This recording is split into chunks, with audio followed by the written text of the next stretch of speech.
Welcome to my monthly portfolio update. As usual, I hope you'll find this information useful, but, disclaimer, please note that this is not investing advice. It's just my portfolio as it stands on Tuesday, November 1st, and it can change at any time without previous notification. Sorry for my voice, I have a bit of a cold, but I hope you can understand me clearly. Anyways, without further ado, let's get into it. This month's activity was, again, zero.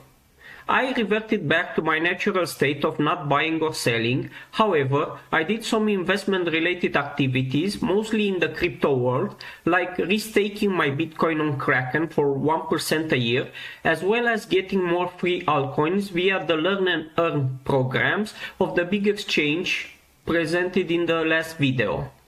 I also evaluated my assets to decide if I should sell anything, but more on this in the bonus section at the end of the video, where we discuss an actual example, the Chinese tech giant Alibaba. This month I received my last coupon payment from the Romanian government, which is really nice, and it helps me build back my cash position a little bit for the uncertain times ahead. So, my current portfolio allocation as of November 1st looks like this. The total portfolio is down by 1% this month, following the similar downturn from last month, and the active invested portfolio is down 4.8% month over month, which make for a loss of 22.4% overall. This, of course, is not great, but not entirely surprising in the current context, and of course, these are variations that I am super comfortable with in the current climate, and actually expect even more paper losses at least in the first part of next year. The asset allocation pyramid is as follows. The biggest decrease this month is unsurprisingly the growth stocks. You probably know that most of the big names like Amazon, Google, Facebook, Microsoft, basically everything except Apple have gone down this month, which also implied a downturn in the growth stocks in my portfolio. But due to the government bond coupon, my cash position is at a comfortable 20%, which is 0.5% higher than last month. I am actually waiting to see how things play out and make small bets here and there. But let's now talk about today's bonus topic. When do you know that it's time to sell an asset? While I'm advocating for holding long term because selling too early is a really big problem for investors, there has to be a point where if facts change enough from your initial thesis, one has to ask themselves if they should still hold or cut their losses. As the great John Maynard Keynes said, when the facts change, I change my mind. What do you do, sir? So, when should we change our minds? When we show paper losses, we are stressed and make bad decisions because a lot of biases work against us, like the status quo, the commitment and consistency principle, the endowment effect, which values something that we already own higher than something that we don't. This also applies to ideas, our loss aversion, the sunk cost fallacy, etc. While experiencing all this, we need a process to analyze our assets as objectively as possible. As an example, I will present the decision process for Alibaba, ticker BABA, and you can also find the one-pager PDF in the video's description that you might use to analyze your investments as well. In this example, we have 6 questions, but these are just the starting point. Let's go through the process for Alibaba. First, you have to ask yourself, if you are thinking about selling a stock, why did you buy it in the first place? What was your initial thesis and how did that play out? For me, this was a bet on China, which showed a asymmetric risk-reward potential, and also I followed an authority bias, which is the tendency to attribute greater accuracy to the opinion of an authority figure, in my case Charlie Munger. But that was a strategy that I wanted to play with, which is advocated by Monish Pabrai, which is to clone successful investors. Next, you have to ask yourself if would you buy it today if you don't already own it. The answer to this is actually pretty simple. It's yes, because at $63 it's even a better investment than my average buying cost of $111, and the upside potential is still there. Alibaba is still an excellent business with a solid business model. Third, what are the sell criteria? Basically, what needs to happen for your initial thesis to not be true? The plan was to hold Alibaba for at least 3 years, but if there is some sort of significant mismanagement, or the stocks becomes grossly overvalued, or the political factors are getting worse and worse, then I will sell Alibaba early.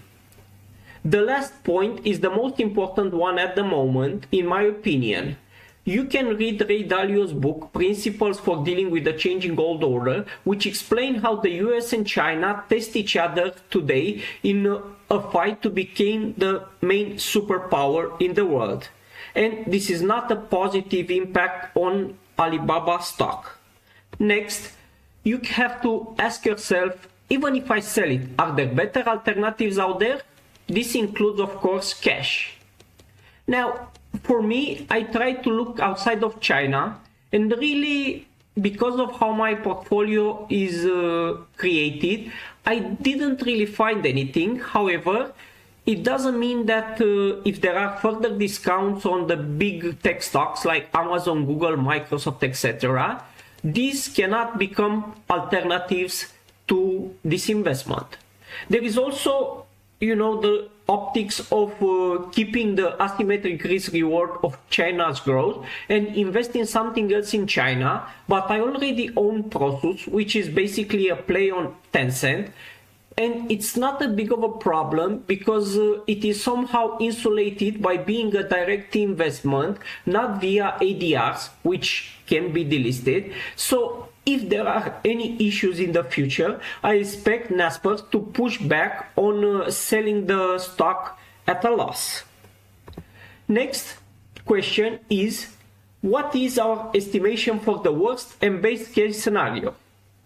So I think right now there is more likely for us to see a positive development rather than a negative development.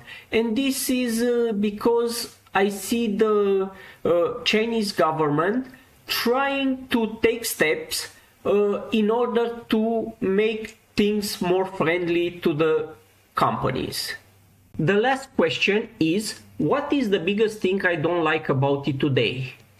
And the underlying question for this is it that bad that I cannot sleep at night, or it's something that I can actually get over? In the case of Alibaba, the opacity of the Chinese government is the biggest thing that I don't like. I also clearly underestimated the influence of politics in the company's results and the optics that investors have on the company because of these politics. However, there seem to be steps taken by the Chinese authorities in the right directions, but you really don't know what you don't know. However, things seem to be a little bit more clearer in the next few months, like the upcoming decision on the ADR delistings. As you probably know, now the US authorities are in Hong Kong evaluating some of the Chinese companies' documents. Also, it looks like because of the downturn in the economy, they promise to have less intervention in the business lifestyle, like less fines mainly, and also they seem to be willing to inject money in the system to fight the real estate driven recession. And all this, I think, are good signs for Alibaba. I do not really see any reason why the Chinese government will actually crack down more on the company. There is of course a lot more to say about this analysis, but I think that you get the point. You can also change or add new questions to your self-decision process to fit your personal investing style. Did you enjoy this presentation? If so, I've went through this process for most of my investments, including crypto, mainly Bitcoin, which is my biggest investment in crypto. So if you are interested, let me know in the comments and I will share that as well. Talk to you next month. Bye bye.